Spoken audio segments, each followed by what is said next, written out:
Hi everybody, this is Solomon Schmidt from History Bites. I'm very excited to be here today with Apa Sherpa, who has summited Mount Everest 21 times. He has a bunch of nicknames. He's known as the Tiger of the Himalayas, the Michael Jordan of Mountaineering, and the Super Sherpa. In addition to his mountaineering accomplishments, he's also the founder of the Apa Sherpa Foundation, which is a non-profit organization that supplies food, clothing, shelter, and provides educational opportunities to those who struggle with poverty in his home country of Nepal. Mr. Sherpa has received a number of awards for his mountaineering accomplishments. He's been named the best athlete in the state of Utah, and he's received an honorary doctorate from the University of Utah. So, Mr. Sherpa, thank you very much for being on the History Bites YouTube channel. Yeah, thank you too. So, how did you get the name Apa? Actually, my name is Lakpa Tenzing Sherpa. Lakpa Tenzing Sherpa. Lakpa means I born on Wednesday. Lakpa means Wednesday. I born on Wednesday. But Apa is my nickname. The Apa is when I was young, my parents loved me. So, by the Apa means loved. Loved, okay. Yeah, yeah. And I heard a story that you were saved from an avalanche. How old were you when you were caught in an avalanche? Oh, when I was, I think 5-6 months Okay. so when I was baby. So yeah, my mom attended yak. So my mom she was carrying me in the what do you call it, baby crate. Yeah. Yep.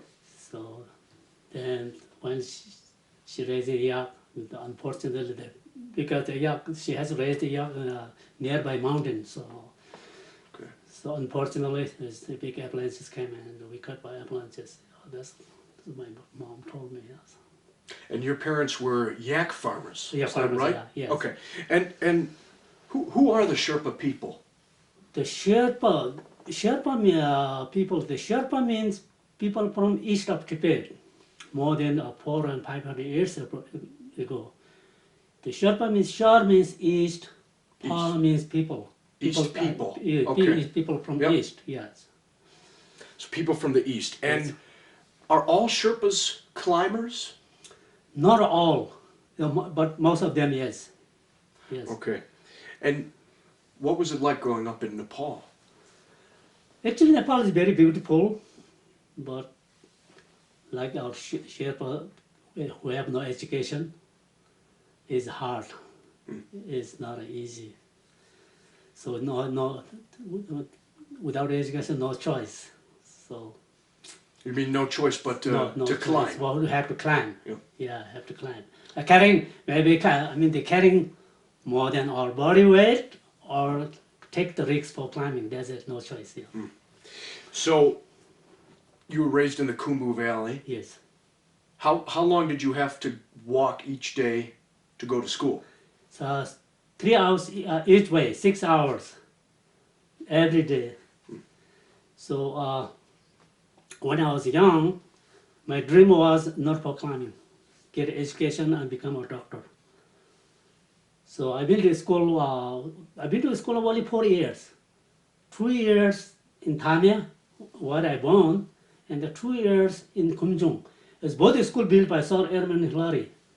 Right, the first man to climb Mount Everest.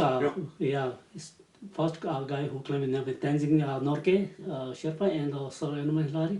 So yeah, after the Sir Edmund Hillary climbed, and because the Tenzing is he's from our hometown, from Thane.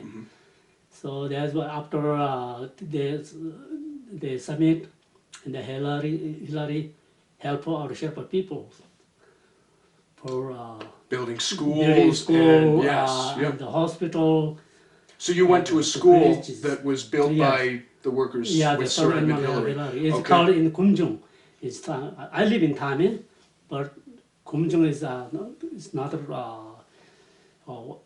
built by Sir Edmund Hillary, but another 3 hours walk. I had to walk 6 hours every day. 3 hours go and 3 hours back. 3 hours go and 3 hours back. And when I get home, I'm tired, exhausted, and it's in the winter. It's a lot of snow. I have not good clothing. In the summer, too much rain. I had no watch, no clothing. It was very tough, but still I tried But unfortunately, when I was age of 12, my father passed away, then I had no choice. So I had as a porter carrying more than my body weight. I become a porter. So that's why I'm too short, because I carry too much weight, more than my body weight. Yeah. Yes. And how tall are you? I think 5'4". So I carried the loads in the beginning. Then after step by step. Then after a few years, I carry the loads. Then I become a trekking guide, just a guide for the people up to base camp. Then still we cannot make that much money from the trekkers. Go up to base camp because very short trip. Okay. How long? So, two weeks yeah, maybe? about 2 or 3 2 weeks or 3 weeks, depends on their time. Then I started for the dishwasher kitchen at the base camp for the climbing. So all the climbers when they're climbing Right, when they actually during go their up the time, mountain. Yeah. so their time I dishwasher because I get a little more money from the expedition. Then when I was in the kitchen, then I changed my mind because our friend is climbing, going up and down, I went down, and I changed my mind. So I like to go climb instead of washing the dishes. So it's kind of like a ladder you climb as a Sherpa then. Yes. You start carrying loads and you move up into different jobs. And so is the highest job being a guide to actually help your clients up to the summit of the mountain? Oh, it's very hard, very hard. Our Sherpa is very hard job, doing a hard job out there because when we're climbing, so before our clients come to base camp, our Sherpa have to go before 15-20 days or month earlier get there, and we have to chop the ice and move the rocks and make the platform for the tents. For the tents. Then have to make everything is ready before our clients comes. Then when our clients comes, then we have to train them, how to walk on the ladder. And we train at the base camp. We have there's a big chunk of ice. We train them, how to climb up and how to descend down. Train and especially the most important is when we're climbing Everest. Actually, from the Nepal side, Tibet side, we don't need a ladder. Tibet side, but in Nepal side, we have to put up to 40 to 50 ladders through the ice fall. So we have to train our clients how to walk on the ladders. Put first one ladder, then 2 ladders, then 3, 4 ladders. How to walk on the ladder we train. Then our clients they stay at the base camp and rest. And they prepare the clothing and all the gears and rest and eat good and drink good. But by that time, our Sherpa we have to fix the rope up through the ice fall. Actually, right now we call ice fall doctor. We have a special 6 or 7 ice fall who fixing the ice fall through the ice fall. Okay. Put the ladder there. So the Khumbu ice fall. The Khumbu ice fall, Right. This is the most dangerous. It's no matter people who have experience or not, the ice fall is the most dangerous. There's a lot of Sherpa dying in the ice fall. So the Western people, they're going through the ice fall maximum 4 to 5 times. That's it. They just go up, get acclimate, come down. Then when the window is open, the window is ready, climbing window is ready, then they just go on the top, then come back, that's it. But our Sherpa have to go through the ice fall It's more than 15 to 20 times through the ice fall. That's why more Sherpa dying, because ice fall is very dangerous, because ice fall is shifting. Sometimes collapse, sometimes shifting. So there's a big crevasse there. This crevasse is sometimes opening, and we have to join 4 to 5 ladders. Sometimes is closing because ice fall shifting, and when the ice fall is closing, the ladders smash. So that's why we have to have the ice fall doctor be there. Right. Make sure the ladders okay. They have to check every day. It's very hard. Then we have to fix the when the rope is fixed all the way to Camp 1. Then our Sherpa have to supply all the gears, 4, 10, everything is up to the Camp 1. Then we establish the Camp 1. Then when we our Sherpa they supply food and the rope, fix the rope and supply food all the gears up to Camp 2. By that time our clans come training just halfway through the ice fall. So you're ahead of them up the mountain. Every time. Right. So there's how many camps are there on the mountain? 4. 4. And so in the back there used to be 5 camps. Okay. But now in the back there is more snow and more ice on the mountains, and they put there used to be 5 camps. But now we put only 4 camps because at the 5 camp, no more snow there, no ice, no snow, no snow there, because only the rock. We have no space to set up the tent there. So now we just push the summit from Camp 4. Camp 4 is our last camp. So each camp goes higher up the mountain, and so the clients are there. They go up to Camp 1. And then come back down. Is that kind of the way it works? They go up and down and up and down a little bit higher? Let me tell you all the details. So then when our Sherpa fix the rope and supply the food, Camp 2, then by that time our clans they move to Camp 1. Then they don't sleep there. They have to come down to base camp because they get acclimate up and down, up and down. So the bodies get used to it. Okay. Then the next day, then they moved up to Camp 1 and they sleep over Camp 1.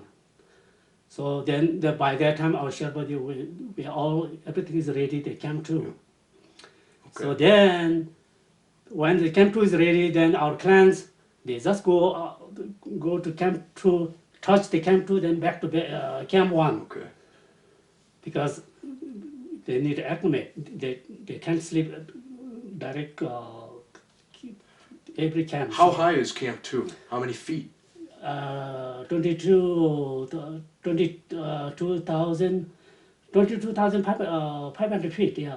So at that level, for people who live in the United States or the United Kingdom or other countries or in areas where it's very flat, it's flat. If we were put up at 22,000 feet, yes. Is there half as much oxygen as there usually is up there? Is it half or a third? Significantly less amount. Less, even not a half. Yeah, less. So that's why before they go there, they have to train a lot here. Train. Right. They have to train the physical and the mental. They have trained a lot here. But it's easier for the Sherpas because you were born and raised at a higher altitude, right? And you're more used to that. Right. Because where I live, the elevation is 12,500 feet. Tame? In Tame. In Tame. So, and also we have no wheels there, no car, nothing. Walk every day. Yeah. So that's why. No cars. No cars, nothing. So right. That's why our Sherpa we don't need to get acclimated. Right. Yeah. You walk everywhere. Yeah, walk every day, everywhere. And also, here's the grocery, and when you buy the food, and the grocery you drive there. Over there, we have to carry in the back. In the big pack in the walk, is carry about 2-3 hours walk. So. Yeah. So once you're up at Camp 2, then you're about halfway up the mountain from the start of base camp? Yes, halfway. Halfway up. It's even not halfway under for the top now.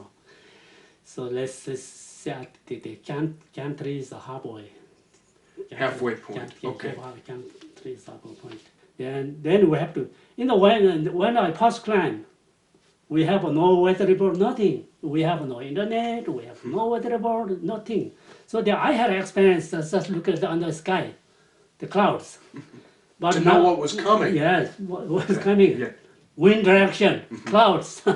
Yeah, I have a good experience in back. But now people have internet, people who have a weather report. Right. They check the weather report for England and America, India, and they check the weather report everywhere. Then they check everywhere. Then eventually which one is accurate? They check. Then they follow that weather report. So now it's much easier. Now they have a communication. They tell the phone. When I climbed the back there, when I climbed from the Tibet side, we have no any communication. I sent one letter for my family. I'm okay here. So it took 1 month to get that letter for my family. So before they I had get no home. idea. They just got a letter before I get home. So you came home and told them you were alive Yes, before alive. your letter Yes, came. alive. Okay. But in 2010, I called from top to here in America for my family. To Utah. Here in Utah. Yeah. Hey, I am here on the top right now. On the top of Everest. Yeah, top of the Everest. Wow. So then when the window is open, then our clients go up to camp 1 and 2, then camp 3. Then from camp 3, then we give oxygen for our clients for sleeping and climbing So too. Yeah, they put breathing oxygen oxygen, right. for sleeping and climbing. And when you say when there's a window, do you mean when the weather is nice? Weather is, yeah. Yes, Yeah, we okay. check the weather window. Yeah. And when is it a camp? Is it all the camps where you have to be fixing the ropes? Yes, fix And- all the way to Right. top. All the way to So top. you mean making them secure into the Secure, glaciers and yes, the cliffs? yes. Our clients, they just carry the water and the Zumarings.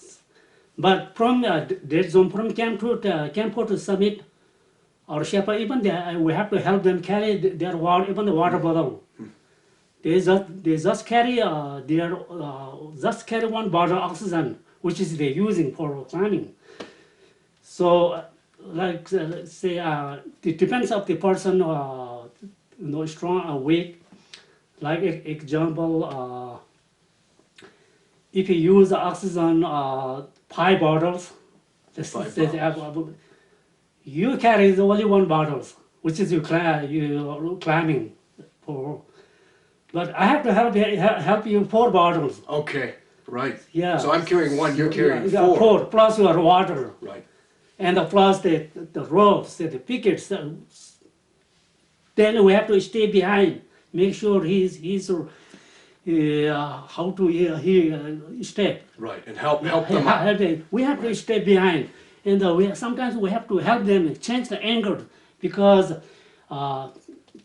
when we fix the rope, we put the anchors not that long, 25 meters, only 50 meters, and not that long. If you put too long anchors, if they fall, then it's not good. So the way it works is there's a rope and, Yes. and the clients are hooked to it. Yeah, so that if hooked they to it. slip and Clip it. fall, Yes. it's hooked in. So your job is to anchor the rope into Yeah. So point by point up the mountain. some clients they are okay. They can change the anchors with that. Of course, and we already fixed the rope but some clients even they cannot change the anchors because when you're climbing, we have to use the big gloves. Gloves. To make sure others get the frostbite. So when they put the big gloves, they cannot change the angles because sometimes we have to help them to change the angles. And all the way watch all the times. Then we have to check if he walks slow, we have to keep more pressure, crank it more. For the oxygen. Yeah, oxygen, yeah. We have to check time to time. So in the beginning, actually, from camp 3, when they're sleeping, we give only half liters, one half pressures. Okay. For sleeping. Then when we're climbing up to camp 4, we give only 1.5 pressures. So then from dead zone, from camp 4 to summit, when we're starting, we give 2.5 pressures. Okay. Right. So then we have to watch a lot of time to time. Even we have so heavy loads, but we have to check the bottles. If we walk slow, we crank it and give them more pressure. Or if they walk too slow, then 2.5 or 3 pressure, Right. 3 liters more pressure. Then we have to check time to time. When he's finished his oxygen, like example, when you finish your oxygen, then I have to give another bottles from my backpack. And just change it. Then climb and make sure he's okay or not. How he walk, how he stay. And if I want to get on the Hillary state, we have to push behind. To make sure they make can sure, get up. yeah. So what is the Hillary step? It's rocky. It's very rocky. About 25 meters. It's very rocky. Is it near the top? Near the top, yeah. Okay. It's very rocky because when you put the crampons, because on the rock is the very slippery. Right. So, yeah. So it must be very. I mean, it must be very dangerous putting the ropes up there. Yes. Right. So after the Hillary step, then it's just a short way up to the summit from there. The summit. The Hillary step is not very difficult. It's not an easy spot there, because some people is going up, some people is coming down. But, so they have to wait for each other. yeah, you wait to each other. One time I wait 1 hour on top of the Hillary step because a lot of people coming up. And you're using, well, you didn't use oxygen up on the mountain, right?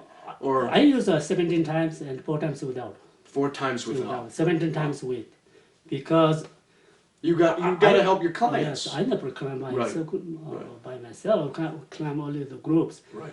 So when you get camp 4, if our group is strong enough, so then I don't need oxygen. Okay. Because if they walk faster, then I don't need oxygen. And also the less weight to carry, I don't have to carry that much. Anyway, I have to help, which is going with me, I have to help him. If he used 7 bottles, I have to carry the 5 bottles. If he used 5 bottles, I have to carry the 4 bottles. Right. So if you walk faster, then I don't need oxygen because less weight to carry. If my clients, he walks slow, then I didn't need oxygen because over there, it's very hard to circulation the blood. So and you're standing there waiting for them, so you need to make sure that you're strong enough. Yes. Okay, and when you finally get to the top, what was it like the first time you got on top of Mount Everest? Wow, the one I got on the first time, I've been like a heaven. Huh. Wow, because before I get on the top, I was a little bit how do I say it? It's confused, wow, whether I make it or not, So, but when I got on the top, But you did it. I did it, and I've been like a heaven. Huh. And also, I have a famous friend there. So Edmund Hillary's son, Peter Hillary there. Peter Hillary. And the Raw and Gary Ball, we are always standing there. I feel like a heaven. I was so proud. So and you said that first expedition. So that was back in 1990 then, right? Yes. Yeah. Okay. Now before we talk about your Everest expeditions, your first expedition was in 1985, right? To yes. Mount Annapurna. Is that right? Yes. Yeah. Yes. Actually, our Sherpa is no problem, but with the Western people, they should not climb directly Everest. You know, they have to train a lot here. Right. And then also, when they done their training here, then they have to climb another 1,000 meters peak Okay. in Nepal before they climb. Before they climb Everest. Okay. So even myself, I've been to climb another 3 or 4 8,000 meters before I climb Everest. To work your way up. Yeah, I think it could be no problem for me, Right, but myself, I did like the step by step. You know, first I've been to Annapurna. Annapurna. And that's I mean, from what I've heard, that's a very dangerous mountain. Shoyu and Dhaulagiri, those Okay. are another 8,000. But Annapurna is a very dangerous killer mountain too.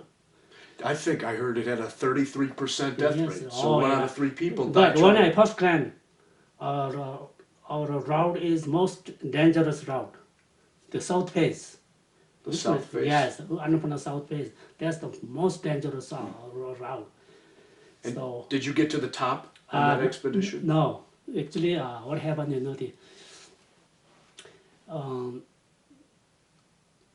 when we established the that's big, that it's a dangerous expedition. That was my first time. When we established the camp 1, then around the camp, around the 5 o'clock, then all the Sherpa friends, you know, they are having soup and tea almost before the dinner. And I was changing my clothing. I had a long john all the way down, but I was not out of clothing, I was changing. Then around 5 o'clock, then my friend all there is screaming, you know, oh, avalanches. Avalanche. Wow! I had no time to change my clothing. I had a long john, but no change of clothing. And fortunately, in front of my tent, I had the Buddhist, you know, like a camp shoes. Okay. So you're able And to... yeah, I put that one, and then we are, you know, about 9 people, so 9 Sherpas there. So then, our other Sherpas, you know, they are kind of, how do I say, is panic, you know, Right. where Chaos. they go, chaos, where Right. they go and where they hide. Right. Then our friend, you know, who've been there many times, he has the experience, and he found a small snow cave, ice cave, not that big, but small. And he said, oh, don't go, come here. And we all go there, and only our head put breathe inside there. Our body could not fit in there because the ice cave is not that big, Okay. but we have many Sherpas. And one of our Sherpa friend, and he was a little bit late, put his head in there, and the big later on big chunk of ice, you know, they come hit our body. So then one of our Sherpa friend, he got cut here Oh. because he was a little bit late for put his head in there. So And big all chunks of ice just yeah, falling from the wow, mountain. there's like nothing. You know the avalanche, when you see the avalanche, right? Right. Wow. So then after a few minutes later, then all the snow dust is gone. Then we all came out. We could not recognize each other, our friend, because all white, so all the snow dust.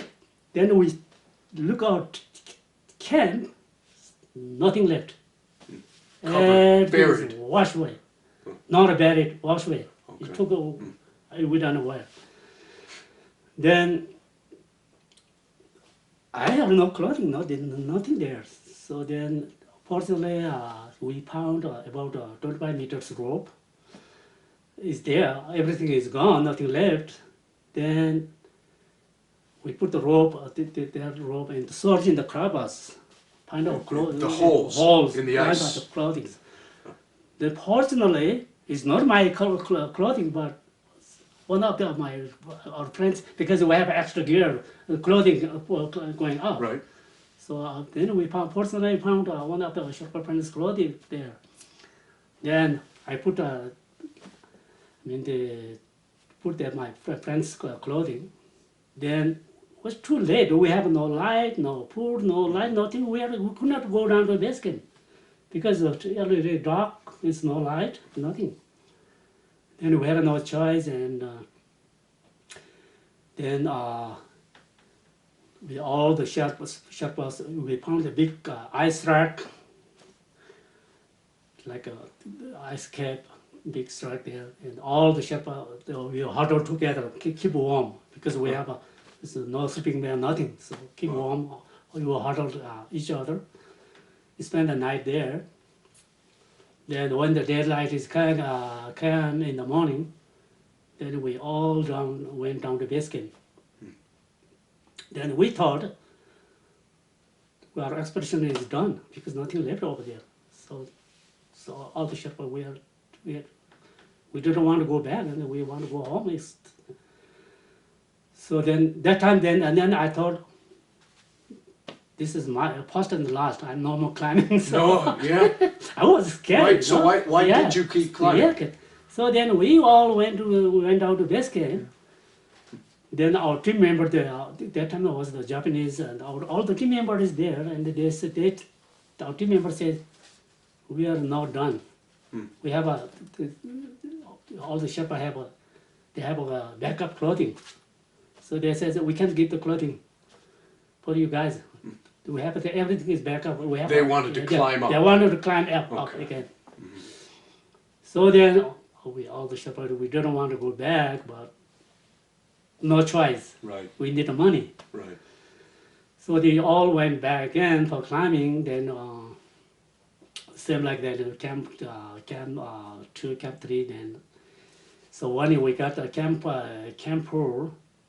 Then from camp 4 to summit, only the poor members, they went to summit. They said they don't need Sherpa help.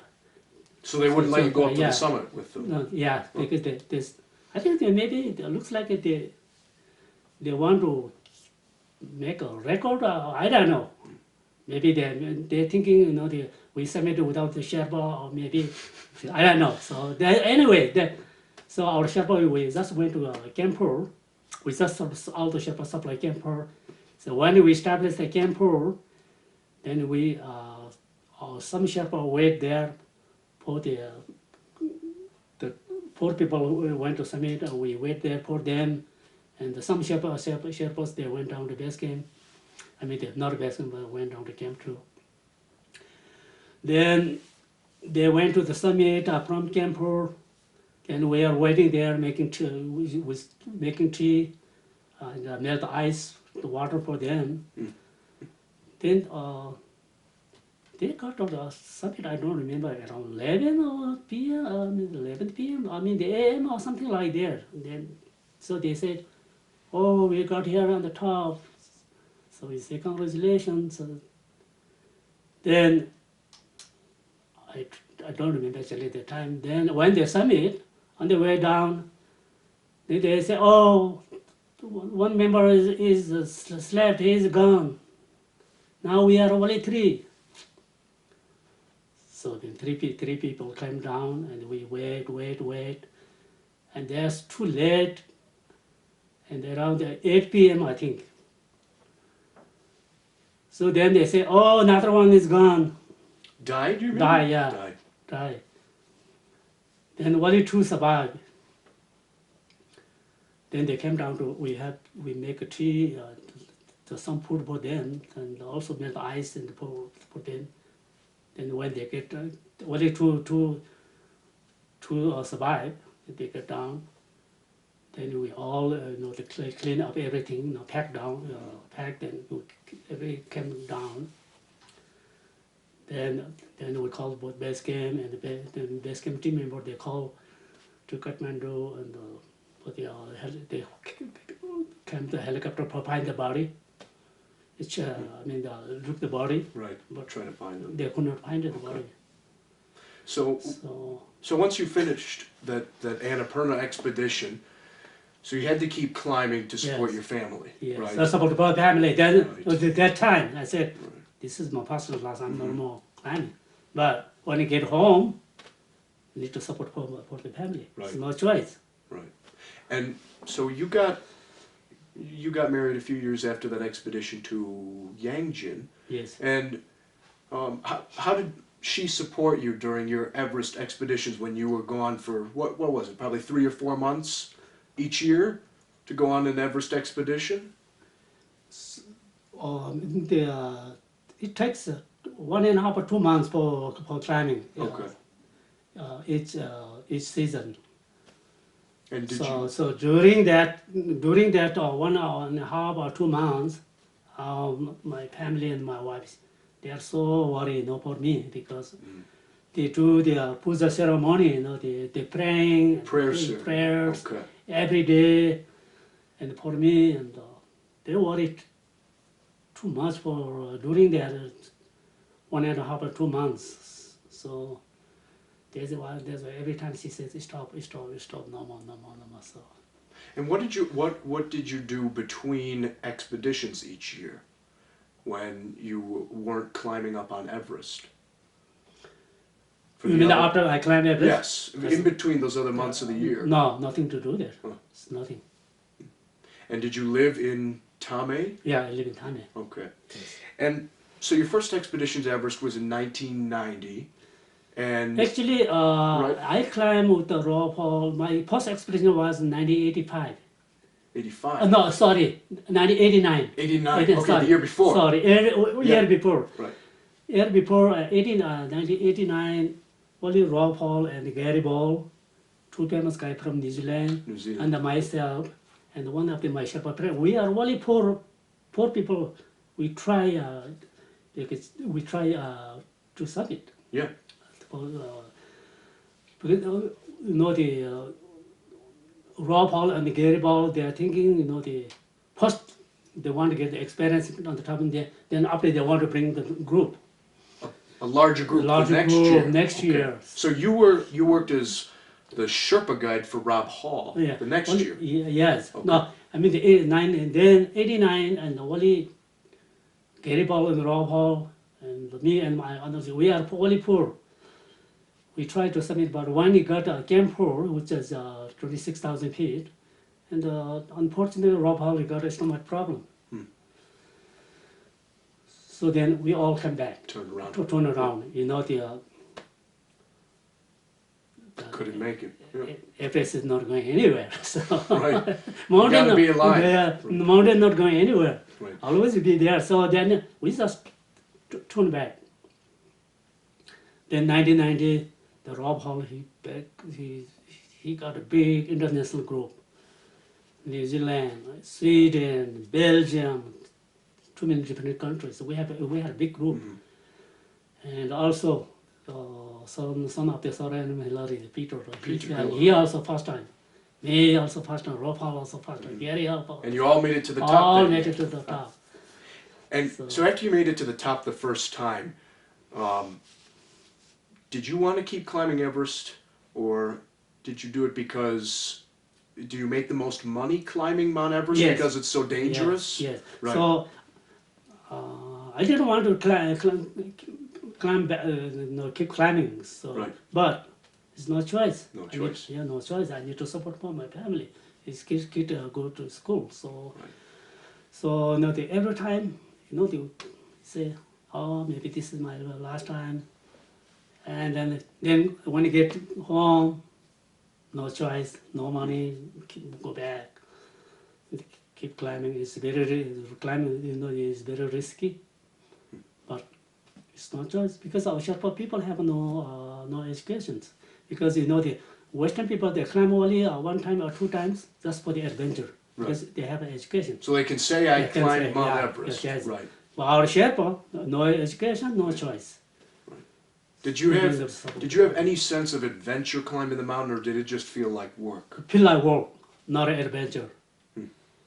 And so you climbed 1990, and then since 1992 until 2011, I climbed everywhere except in 96. And I missed 1 year in 96. I was supposed to go, but my wife says don't go. And God and my wife survived me that year. So 1996 there's that famous movie about Mount Everest from 2015, and 1996 was the year when Rob Hall, Scott Fisher, and 6 other climbers died up in that storm.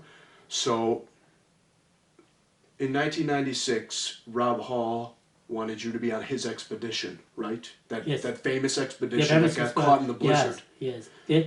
He asked me many times to join this because we climbed 3 times together before '96. Okay. We are like a family, so yeah. He asked me many times, but my wife said don't go. But that year was tough decision because Rafa asked me join him. Wife said don't go. If I don't listen for Rafa, he's a good friend of mine. If I don't listen for my wife, Right. she's my wife.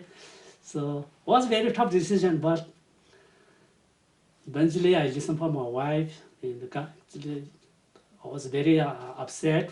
I lost a good friend, all my good friends, but it's a good lesson for my wife. The God, my wife survived. So were you surprised when you heard that Rob Hall and Scott Fisher had died up in the mountain? Did you hear about it soon after it Yes, happened? I heard that time I was at home. He's Okay. building my house in the lodge is there. A lodge. I have a Okay. lodge there. Yep. And building my lodge there. When I heard that Rob Hall and the Scott Fisher they lost, wow, I was so upset. The so sad news that time.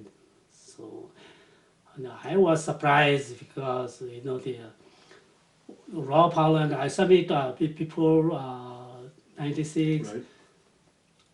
Rob Hall has very good experience, and Rob Good Hall climber. is a good climber. And Rob Hall, actually, when you climb Everest, we should not go to summit after 1 o'clock. It's late. That was his rule. Yeah, that's Okay.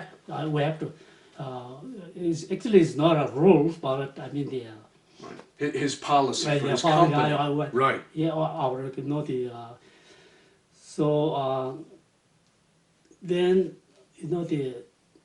because if you get on the top, then we have no time to come down all the way. We have to come down all the way down to Camp 26,000 feet. To get out of that The death zone. death zone. So, Okay. Yeah. so then we should not go after 1 o'clock, but and also it's too bad because the Rob Holland I submit 2 times May 10th. So the date that blizzard came. Good weather, May 10th. And we submitted the good success in May 10th when we climbed 3 times together. Right. But unfortunately, what happened there in '96, and Rob again he went to summit May 10th. So unfortunately, I heard they got on the top is too late. Too late in the day.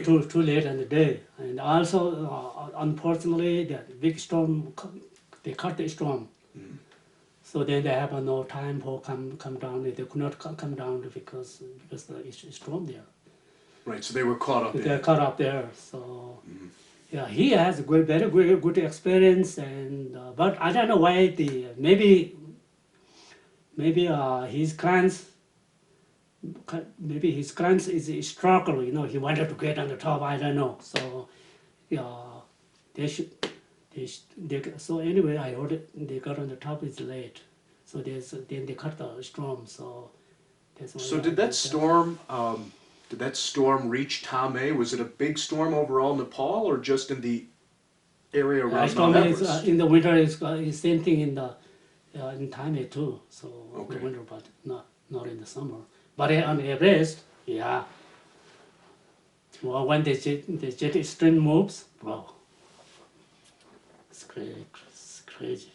So one of the guides up on the mountain who saved 3 lives up there was Anatoli Boukreev. Yes. And he went back into the blizzard, as you know, Yes. to save 3 lives during that storm, and he worked with Scott Fisher with Mount Madness. Now, I think in 1997, Anatoly Boukreev asked you to be his Sherpa. Is that right? Yeah, we were together. So the Anatoly Boukreev and I spent 4 months together because we late for the Indonesia army. Indonesia. Indonesia. Army. Yes. So when they first come in Nepal, they don't know nothing. Even the riders left the shoes. They don't know. So they had no clue what they were doing. They had nothing. But before we climb Everest, we trained them in Nepal 2 months for small peaks. It's 19,500 feet, 6,000 meters. It's So smaller mountains. Small mountains. Okay. We trained them 2 months. How to climb, how to descend down, and how to even we have to help them to put the crampons, shoes.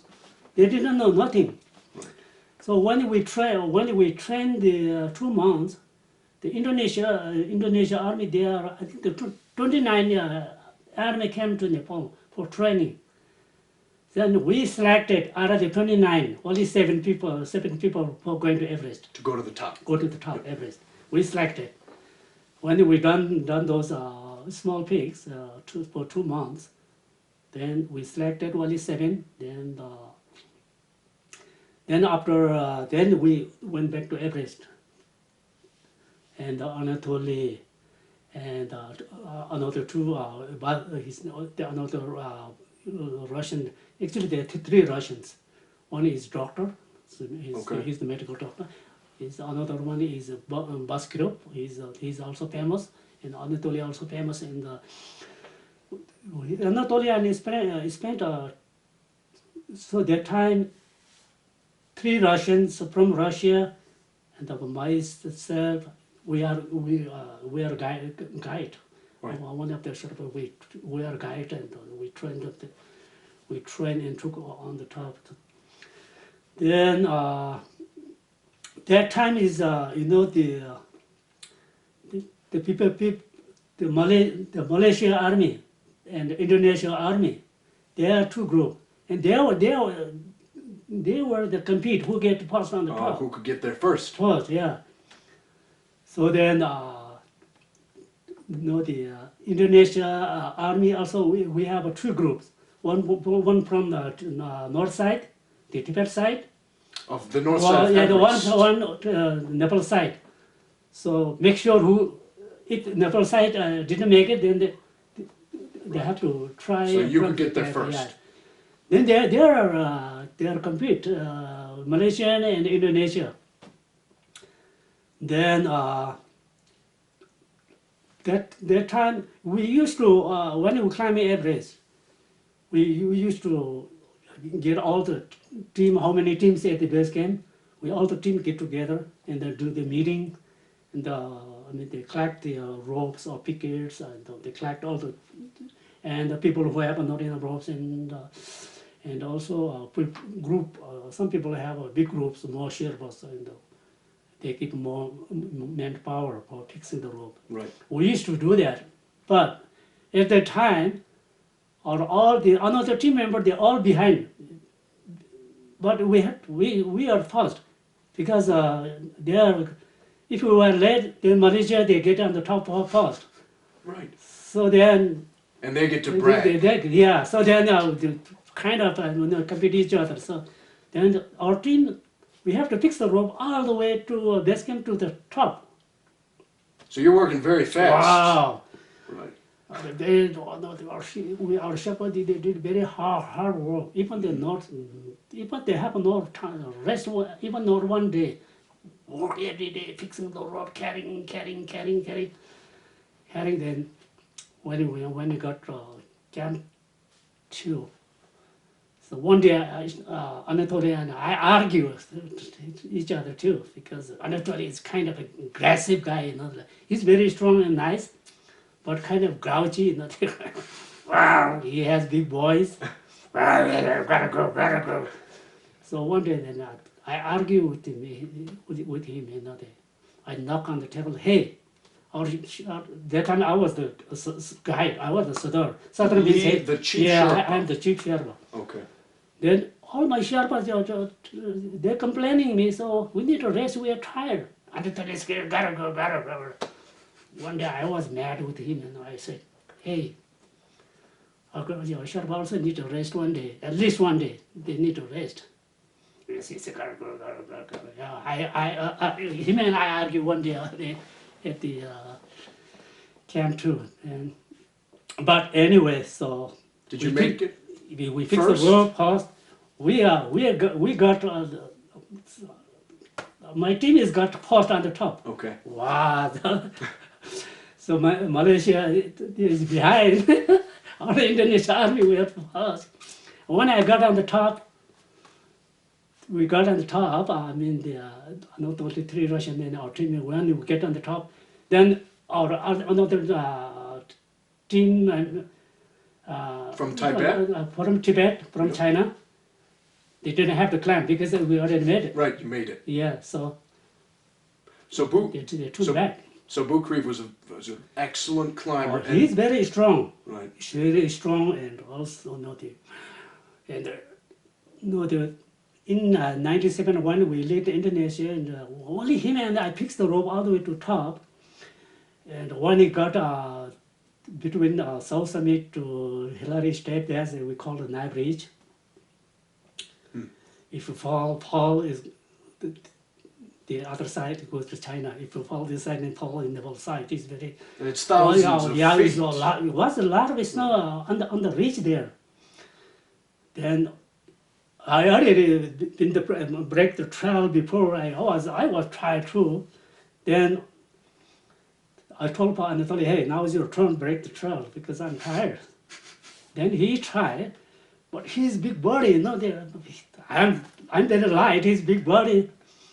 When we break the trail, it's dangerous because it's no. If the snow breaks. The snow breaks there. Right. And Apa, you go first. He has big voice. Apa, you go first. And was he Pakistan? Yeah. Was he Kazakhstani? I think he was from Kazakhstan. I think Kazakhstan. So he told me he's from. They are all 3 from Russia, but I don't know which where. Because I don't know which. And then he passed away later. Yeah, and we are there now. Right. Then we are. Wow! I did very smart. I knew it. They are Indonesian people. They are not strong, so they are very weak. And I knew it. I took before I get to summit. I took one tent, one small part, and some oxygen. For emergency, I took and I left. I dropped on the way up to call the balcony. About 8,005-6 meters over there. So very high. Very high. I dropped it. I knew it because they are too weak. I dropped it there. Then was very good. Otherwise, we had the same problem like 96. We're going to be the same problem. The oxygen. I had experience. I was very smart and I dropped it there. Right. Then we got on the top again at 2 o'clock. So it was getting late in the day. It's late. And also when it's coming down, they are too slow in Indonesia. Wow. And so did the bottles of oxygen help so you then go faster? No.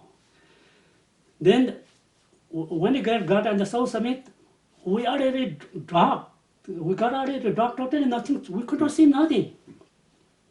Then fortunately I have one tent and the oxygen and all the small part there.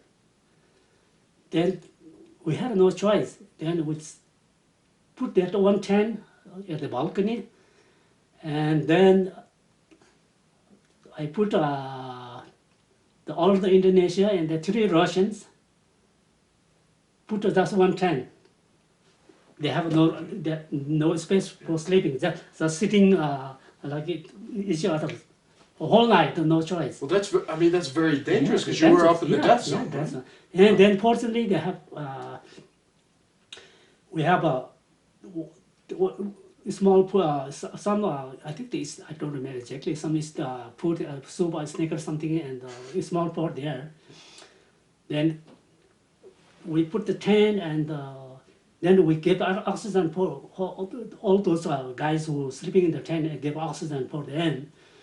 then Anatoli, he's strong, and he melt the ice, it's small part, and just For water. For water, for round. That's it. But then our Sherpa, we have no space there for sleeping. Then we put everybody in there. Then I have to take care of all my Sherpa team, safe for coming down all the way down to Camp 4, because we have no room there. In the dark? In the dark. Okay. And I check, to make sure, all the rope, hey, make sure, grab the rope. So I stay behind and I check all the time with the rope, all the way down to Camp 4. Then finally we got under Camp 4 in the 10 p.m. in the night. And you've been climbing for Yeah. a long, long time. Long day, so tired, exhausted, no energy, nothing. Then we sleep at the Camp 4. Then next day morning, then two of them, my Sherpa friend and myself, had to go back again. To help them come bring down. Okay. So basically, you wouldn't say this, but no Western climber really could make it up Everest without a Sherpa. Yeah, I don't think. So- Only the few Western people they did it. Otherwise, without Sherpa, I don't think they may make it on the top. And so after that 1997 expedition, over the next 14 years, you summited, you got to the top of Everest 13 times. So what made you decide to stop at number 21? That must have been at, 2011 or 2012? 2011. 2011. So what made you stop at number 21? 21. So, well, actually,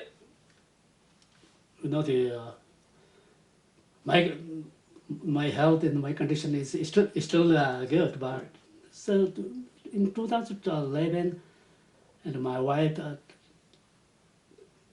said 21 is good number. Now she stop, no more. You better stop. And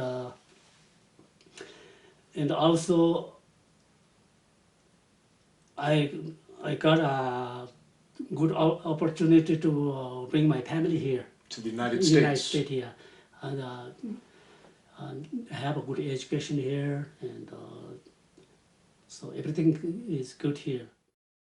So you mentioned a minute ago about education in Nepal. So you believe that education is very important. You said you wanted to, you didn't want to climb, you wanted to get an education when you were young.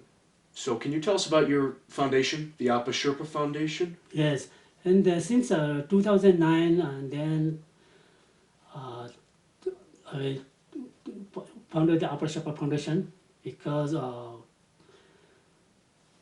without education we have no choice, and my kids are doing good here, but I wanted to help in Nepal for our Sherpa community and for our the Nepali student in Nepal.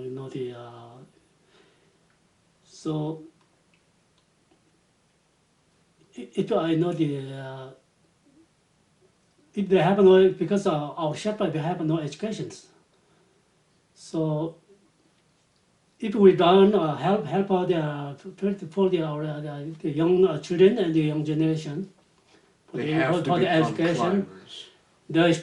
they have to climb like me, like the other Sherpas. It's risky, but no choice. So that's why I founded and help them, give them education. And if they have education, they have a choice. Then like Western people, if they want to climb just one time or two times for adventure, that's okay. That's good. But if they have education, then they don't have to climb like our Sherpa, so they don't have to take a risk. If they have education, they have a better life in the future. So that's why I founded the Apa Sherpa Foundation, and they're helping. And I go every year. Go back to Nepal. Go back to Nepal, and they take a group and they show the school, show the schools, every schools. And our Apa Sherpa Foundation, we are helping for the teachers, paying for the teachers. if we don't pay for the teachers, and the teachers are going to be dropped, and then they have no education. Teachers is very important. We're paying for the teachers, and we are taking all the school supplies, and also we are helping for the food for the kids, because some kids family they come from long distance, and they have the same problem. They have no choice, and the family they have to go work, and then kids they have, most of the kids they have no lunch because family is not home. They go, they're out working. They work, and the kids has no lunch, and if they have no lunch, then they cannot read and write.